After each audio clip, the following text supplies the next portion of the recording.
Hello મિત્રો, આજના ખાસ વિડીયોમાં જીસેટ પરીક્ષા 2026 જનરલ પેપર 1 યુનિટ નંબર 1 શિક્ષણ અભિયોગ્યતાના ખૂબ જ અગત્યના ટોપિક અધ્યાપન કે શિક્ષણને અસર કરતા પરિબળો, જેમાંથી દરેક પરીક્ષામાં 2 માર્કનો એક MCQ પૂછવામાં આવે છે, તેના વિશે ચર્ચા કરીશું. તો અધ્યાપનને અસર કરતા પરિબળો ટૂંકમાં આ રીતે યાદ રાખી શકાય. કયા પરિબળો અધ્યાપનને અસર કરે છે? તો વિદ્યાર્થી, શિક્ષક, પ્રિન્સિપાલ અને વાલી વચ્ચેના જો સંબંધો તમારા MCQની અંદર હોય તો એ તમારો જવાબ બનશે. ત્યાર પછી શિક્ષકનું વિષય અંગેનું જ્ઞાન, રમૂજી સ્વભાવ, નવું શીખવા માટે પ્રેરિત કરવાનો સ્વભાવ. ત્યાર પછી શિક્ષક, વિદ્યાર્થી કે શાળાને લગતી કોઈ પણ સ્થિતિ તમારી સામે આવે તો એ તમારો જવાબ બનશે. ત્યાર પછી સૌથી અગત્યનું પરિબળ હોય તો વિદ્યાર્થી અને બીજું સૌથી અગત્યનું પરિબળ હોય તો એ શિક્ષક છે.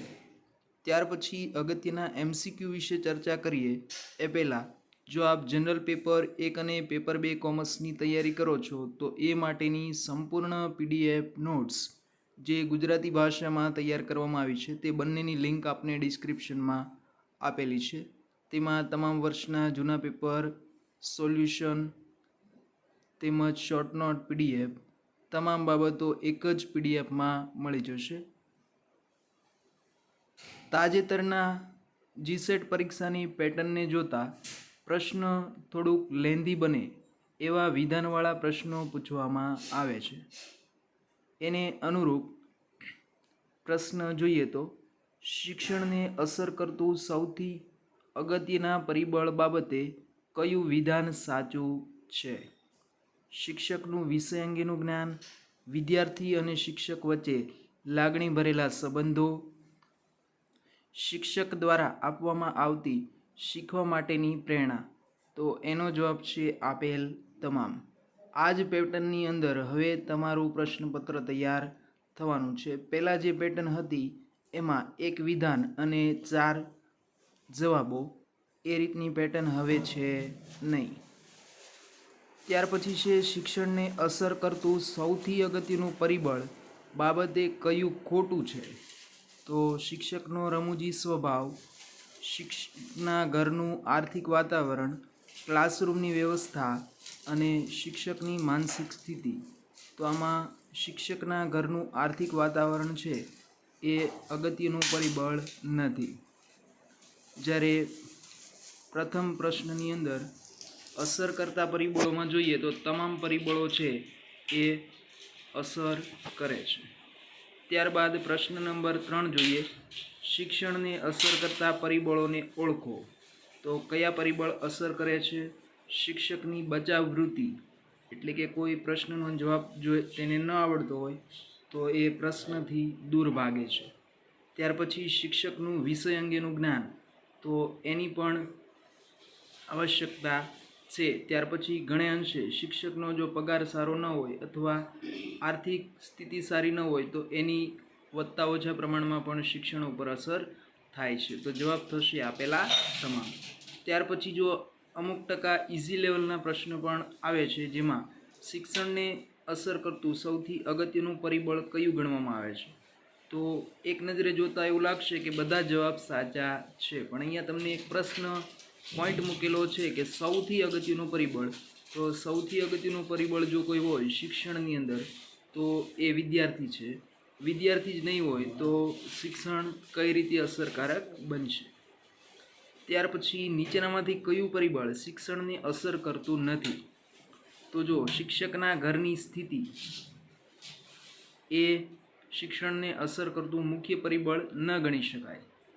સમાજ છે એની અસર પણ શિક્ષણ ઉપર થાય છે. શિક્ષક અને અન્ય શિક્ષકો તથા પ્રિન્સિપાલનો સંબંધ એની પણ અસર થાય છે.